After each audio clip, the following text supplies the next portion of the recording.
Hello everyone, and welcome to Hearts of Iron 4. I have less than 600 hours played in this game, which is not an awful lot by Hearts of Iron 4 standards.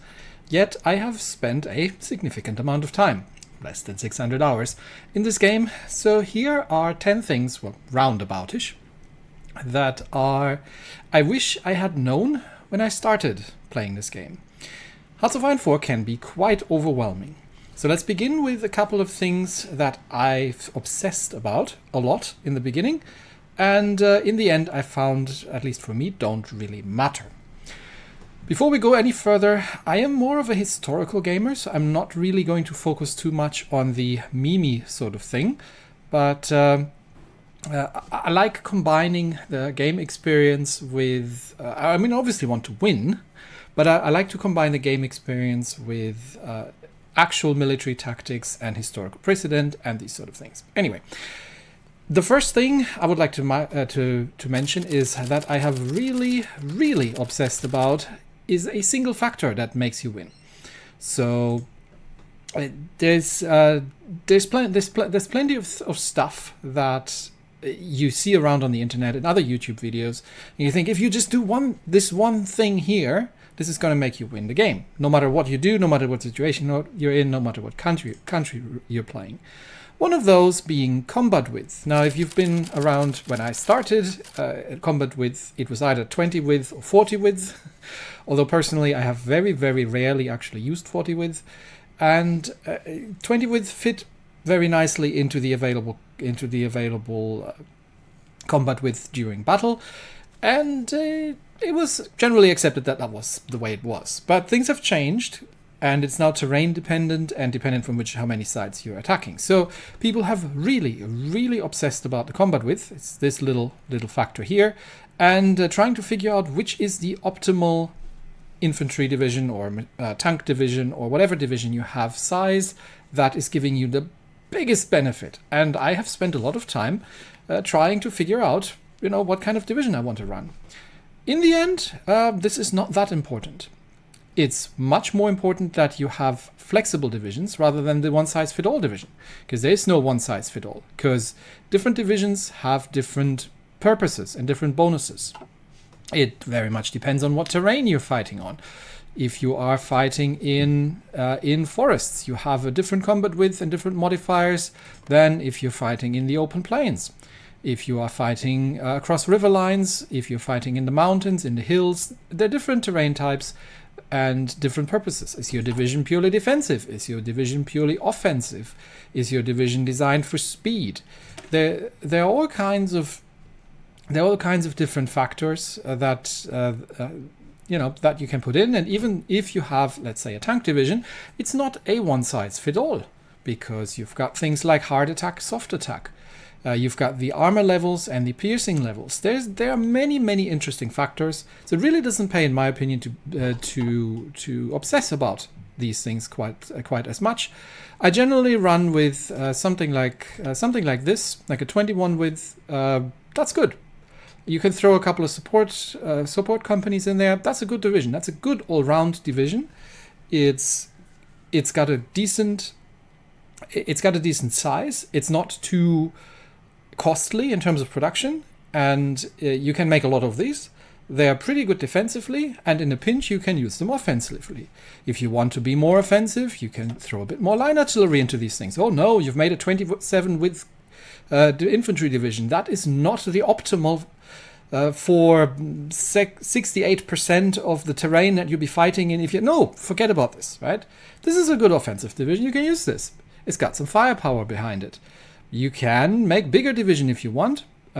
Just be aware that you have fewer division. Smaller division make it more flexible. There's your basic infantry division can do a lot against most things throughout the game. If you throw something like support anti-air in here, that's generally enough to make these guys pretty darn resilient against aerial superiority, and makes them quite useful against most tanks throughout the game. And even if they don't have 100% piercing on the tank, they're still going to be doing an awful lot of damage to it.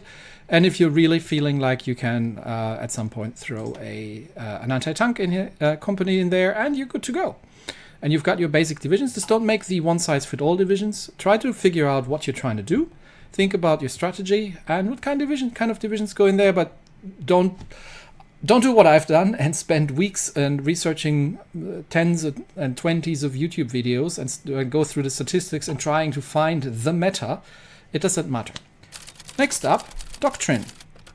Land doctrines. You have to use superior firepower because everything else is, and you have to use a specific path through superior firepower. Otherwise, everything else is complete garbage. Don't use any of the other doctrines because this is the only thing that you can do. This is generally what I've learned from watching various YouTube videos about the thing. It's all rubbish except this. And only this particular path is the only sensible one. I beg to differ. Grand Battle Plan is a great doctrine, in my opinion, if you have to play defensively. There are some really good entrenchment bonuses early on. If you're playing as something like Ethiopia, this is a great doctrine to survive the Italian onslaught. I don't mind the Master Sword doctrine if you play as something like the Soviet Union and you've got plenty of divisions on a small space, and you've got some bonuses in here to shrink the combat width that these are using. You know, it doesn't matter. Don't obsess about it. There is no single factor that will make you win or lose the game. Again, look at the bonuses. Think about what might make sense for your particular scenario and just try one out. And if it turns out to be the wrong doctrine, and somebody might tell you, oh, you've lost the game because you chose the wrong doctrine. There's no such thing. Next up, we've got a trap that I think is quite common for these kind of grand strategy games that I tended to fall in at the beginning very much. And that's what I would call the perfect run.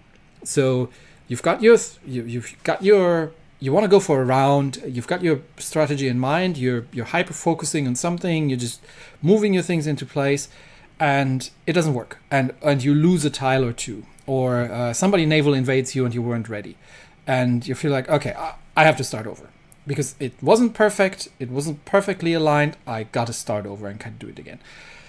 If you are experimenting, let's say with certain focus trees, it can be, and you need a particular timing to happen. Yes, you might have to do a couple of rounds to just figure out the timings and things. But don't throw a game away just because something unexpected happened. You know, war isn't perfect. No strategy is perfect. No strategy survives contact with the enemy. And to paraphrase Moltke the Elder. And just keep going, you know. A challenge by the game throwing something unexpected at you is really good. And it makes you resilient. And I think this is something that I really just learned when I started looking at things like disaster saves, and just started enjoying this more when things didn't quite go my way. And I feel, okay, something happened. This is actually fun. This is a challenge.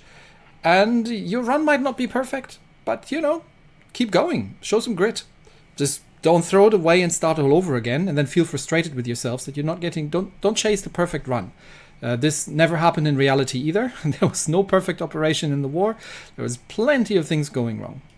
Next up, we have the designers. And yes, there are three of them. There's planes, there's ships, and there's tanks. And it can be a little daunting if you come at it first. So my first reaction was, I need to research everything. And again, I fell into the same trap. It's like, what is the meta? What is the one design that will beat everything? I have spent countless hours watching YouTube videos from very, very smart people and very experienced people who are running giant spreadsheets to find out which is a good design and which one isn't. It depends, right? You can't say, oh, but you have to always use this design. Maybe you don't have any aluminium. Maybe you need non-strategic materials. Maybe you need to build your planes out of woods, right? Maybe you need a multi-role plane because you can't. That isn't quite as good as a fighter and quite as good as a bomber, but kind of works in both. Maybe you have specific requirements. At the end of the day, figure out what it is that you need, and design something and go with it. You don't have to absolutely perfect these. Yes, air is important. No, pure aerial superiority is not going to win you the game. It can help you winning the game, but remember the first one, there's no single factor that is going to win you this thing. The same goes for things like tank designs, right? Maybe your production cost is important because as the Germans have found out the hard way in the Second World War, you can design very, very powerful tanks, but if you can't make enough of the buggers and get them onto the front lines, it doesn't matter. Maybe you need a tank that is more capable against the infantry. Who are you fighting? Look at your opponent. Are you fighting an army that is 99% infantry? You don't need heart attack. Not as much. Maybe you build more self-propelled artillery. Maybe your tanks are having howitzers. Maybe they are slow because speed for you doesn't matter because you're fighting in swamps. Maybe you don't need tanks at all. Maybe you can be offensive with artillery. There are plenty of ways and options that you have, and just enjoy it, right? Don't try to build the one thing that beats everything else in the game, because it is, as is everything else, situational. You're fighting in the mountains. Don't need no tanks. Tanks are terrible in the mountains. Don't use them. Stuff like that. So after chalking off the things that don't really matter, what things do matter that I found that I wish I had known when I started and found out the hard way by playing the game for a long time and just learning. I think the one I probably want to call out first is that, yes, this is a game, and you can treat it as a game. And I've read it on Reddit somewhere that this is not a game of strategy or a game of breaking enemy lines and movement. This is a game of occupying victory points. If you can just cheese your way through with paratroopers, there you go, you win. Generally, I like to look at things from an actual military strategic perspective. If I am going to play offensive, how can I create Schwerpunkt, concentrations? What kind of localized superiority do I need to have? What kind of combined arms do I need? How can I create local superiority on the ground to break through an enemy position? Is it well defended? Does it have fortifications? What is the terrain? Maybe I can I can come up with a plan, an actual plan. Not like, oh yeah, you just do a thing here, and you've got a big battle line somewhere in Europe, and either you're just letting the battle planner do things, and it's not very good at it.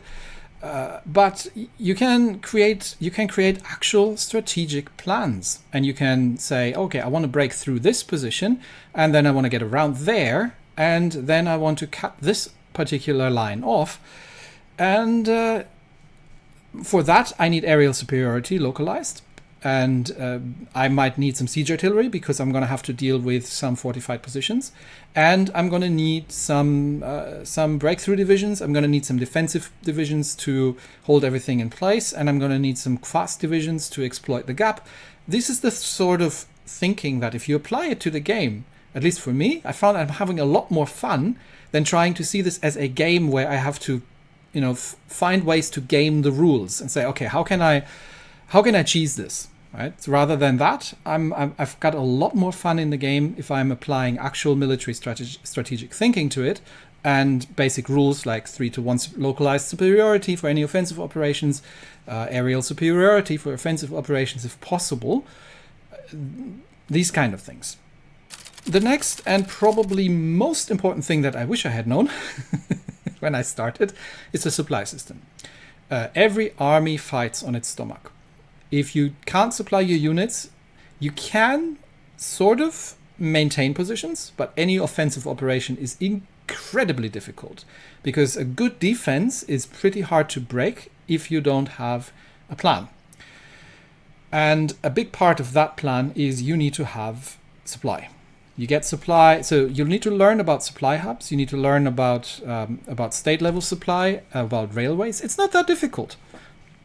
You learn about how to get the supply from the hubs to your frontline troops, how to use motorized equipment, how to defend your supply lines, how to make sure that your railways are redundant, which positions are threatened, where are the enemy supply lines, where can you disrupt their supply, can you launch commando raids to cut off supply lines behind enemy lines and then hold out until your main army breaks through.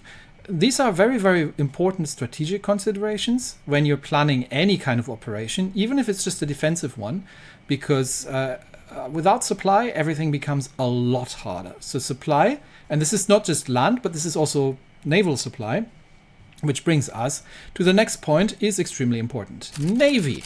I think from what I've seen on YouTube at least, most players seem to not like Navy. I don't understand why. Naval power historically has been incredibly important, even up to today, but especially in the days of the World War II that we are playing here.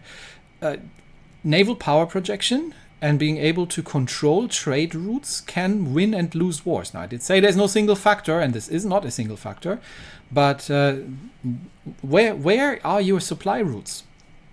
And you can see them, right? They're right here. I see them. How many convoys am I running? Am I defending my supply routes? How am I defending my supply routes? What is threatening my supply routes? Is it aircraft? Is it submarines? Is it enemy task forces? How do I organize my navy? I find this extremely fun to think these sort of things through. And this brings us to the fact that this is a grand strategy game. It's not a land force management game or an air force management game. It is a grand strategy game. You have to include your naval forces, especially if you're an island, and plan where do you apply your navy. Historically, the British didn't have a navy to control everything. They had to decide: are we going to defend Singapore? Are we going to focus on the Mediterranean? Are we going to focus again on the North Atlantic? Where are vital trade routes? Where are my supplies coming from?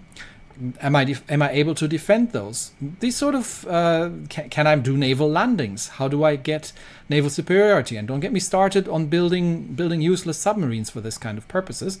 But try to think it through with the resources you have available.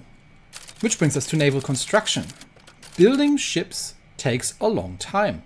These are the longest building time that you're going to have for any unit in the game. And that means that ships are valuable. So you cannot just stick all your ships in one navy and then say, oh, I'll just leave it here and then see what happens, right? Because that's not naval power projection. That's keeping everybody in one place. You have to plan, what ships am I going to need? What am I going to do with these ships? What am I building these for? Am I going to invest in a carrier task force? Do I have the economy for that? Do I have the resources for that? The raw materials?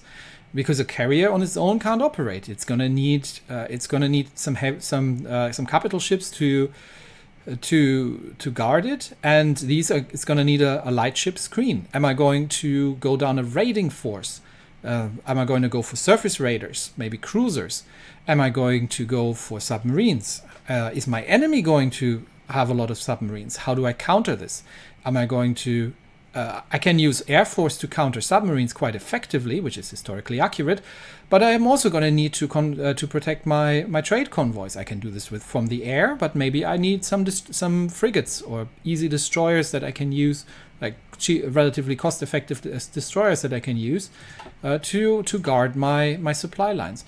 So designing ships for purposes and building ships and planning ahead and also preserving your navy by using it wisely is a very effective and important factor, and brings us again to combined arms. So if you're saying, for example, you're playing as Japan and you've got a lot of small islands in the Pacific to defend, you have to play, just as the Japanese have found out, with a combination of naval air and actual surface units to make these kind of things happen.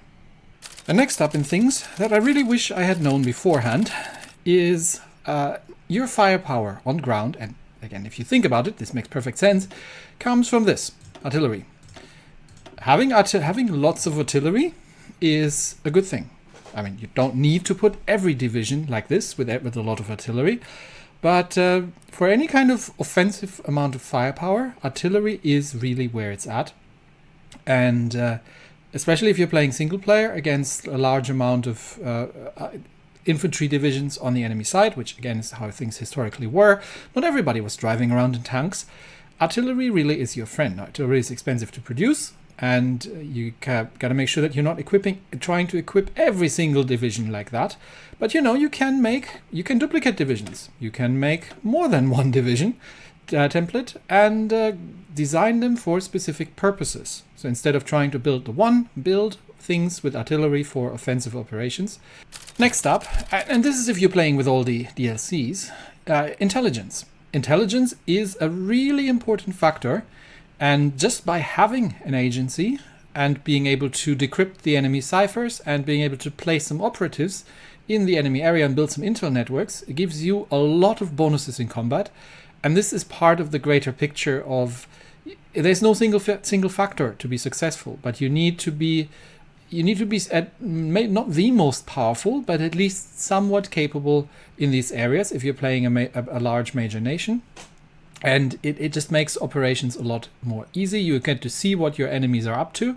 You get information about the enemy's industry. You get information about what kind of divisions they have, what kind of navy they have, what kind of air force they have.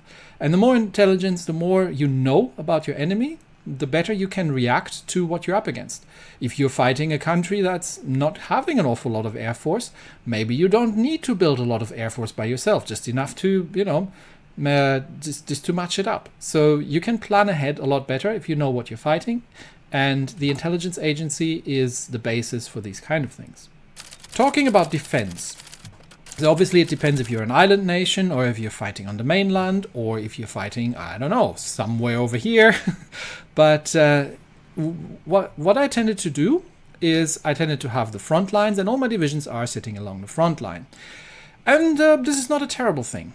But there is a famous concept, and that is the concept of defense in depth. So don't assume that you're holding a line. I've tried playing as the Soviet Union, and then my lines didn't hold, and I got frustrated. Remember what I said earlier about the perfect run, and my troops got pushed back, and I felt like, okay, yeah, no, this wasn't working out, and I'm gonna have to start over and do it all over again. And this is not fun. But plan ahead, right? Plan your fallback lines. Plan divisions behind the lines. In modern combat, and even in World War II combat, nobody would just create a single line of defense where all their troops were standing and there was nobody behind. Defense is always a line that is meant to hold, and then behind it you have reserves. Reserves that you can use to plug holes, reserves that you can use to push back, reserves that you can use to reinforce positions on your front line where the enemy is creating concentrations and where you are getting too weak. So make sure you're not having all your troops on the lines at all time if you can afford it. But always have somebody, it doesn't have to be a full army group sitting there. But generally I like to have like 2 divisions here, maybe 2 here, something like that. These sort of free groups that are not tied to a particular front line, but that are reserve divisions that I can commit when I need it. And this falls again into the, this is actually a strategy game. Did you know that there's a terrain view? Yes, that thing is a thing. Not all these little tiles here that we're fighting on are the same. And these little mountains there are not just there for decoration. These things have some quite severe impact on when you're fighting in them. Specifically, attacking into these is really, really difficult because your attack values get reduced to 50%. Defense in mountains is very difficult to break and can be very difficult to break. So learn about terrain. If you're planning an offensive somewhere, learn what kind of terrain you're fighting in. Maybe you have special forces like mountain divisions that actually work reasonably well in mountains. Then it's worth actually positioning them on the front line where you're expecting to create an offensive through mountainous terrain. Maybe you can use mountains or river lines as defenses, but maybe there are counters to that. Maybe marine divisions can actually be quite good at crossing river lines, makeshift bridges and similar things. Maybe you have to deal with a lot of open terrain.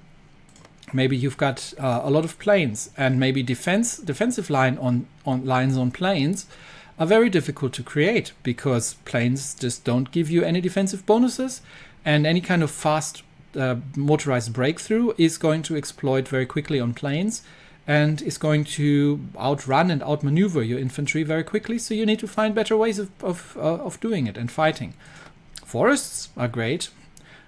Maybe you are faced to fight in jungles.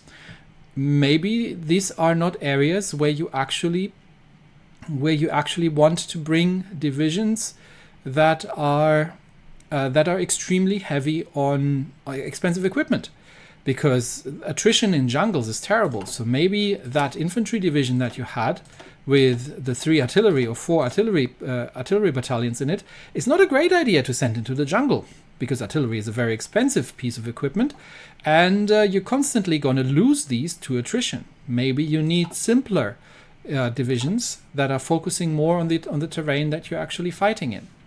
Have you ever captured enemy territory? Probably you have. Have you ever wondered why you're running out of equipment, especially infantry equipment? You probably have. Resistance is one of those factors that have cost me games, and I got really frustrated about because I didn't quite understand it in the beginning.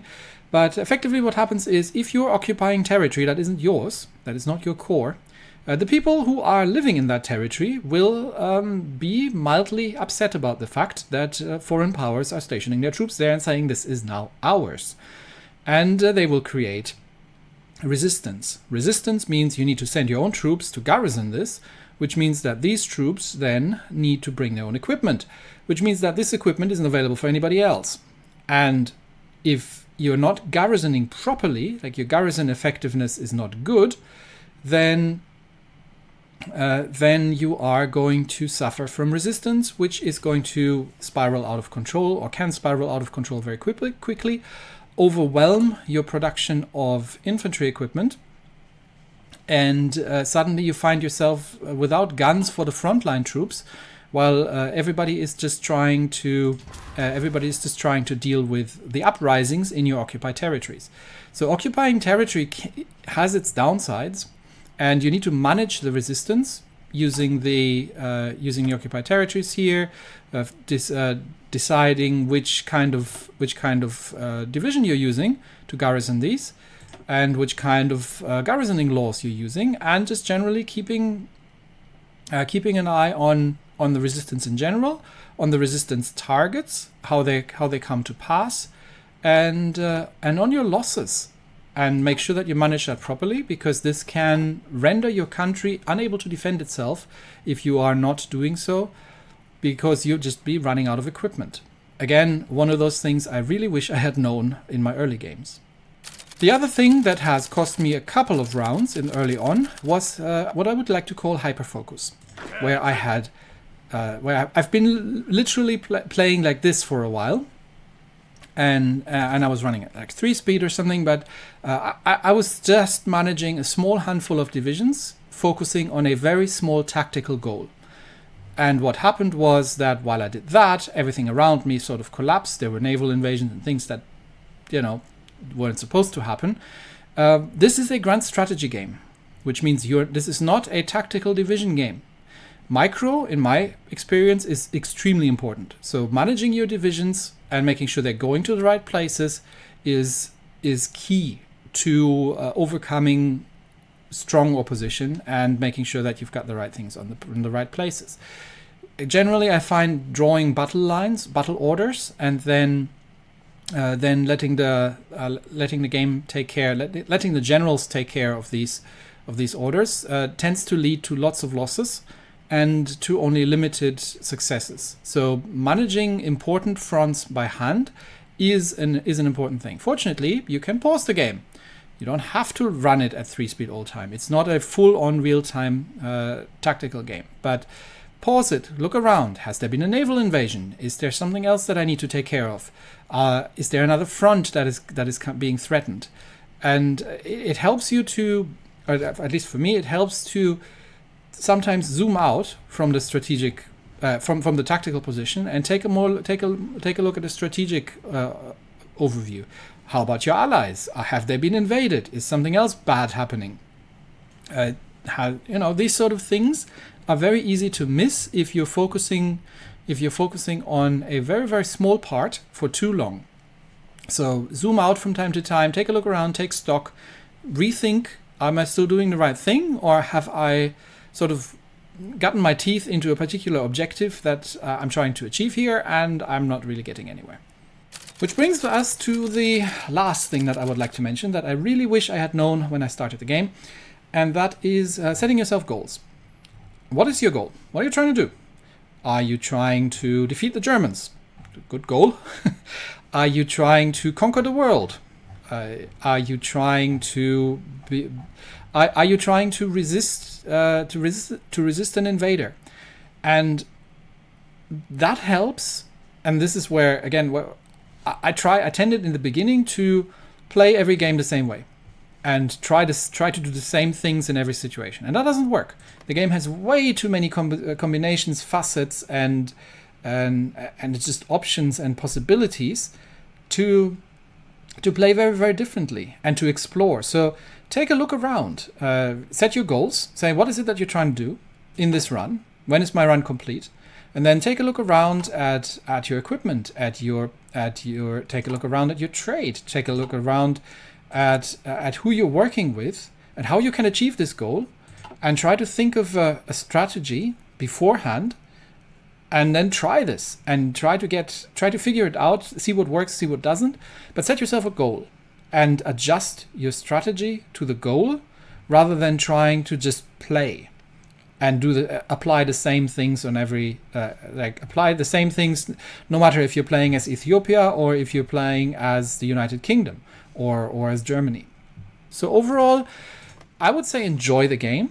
Try to look at it not as a game, but more as a military strategic simulator, and don't fret too much over the details, but focus more on the big picture, on the strategy, on the where do I position my troops. Not every single detail in every single designer is going to make you win the game. None of these things alone is going to make you win the game, but the combination of all the factors, a workable design, some firepower, naval and trade control, the right friends and the right enemies, the right path through your focuses, the right research, the right balance between civilian and military industry. These things are there. Are the factors together with intelligence and air force and concentration of force and localized numerical superiority, all these kind of things. These are the factors that make you win the game, but it's not a question of how many heavy machine guns you've put on your fighter craft. Yeah, hopefully that can help some of you who might be newer to this. And again, I am by no means a veteran player or anything, probably somewhat intermediate or something, but maybe that helps you to get a slightly different view on things and help you to enjoy the game rather than spending 6 hours just to throw it over the fence in a frustrated manner, because I think this is a really, really good game and can be extremely entertaining if you let it entertain you. And if you're maybe a little bit interested in history and in military strategy and tactics. And that's it for me today. Thanks, everybody. I will see you next time. Bye-bye.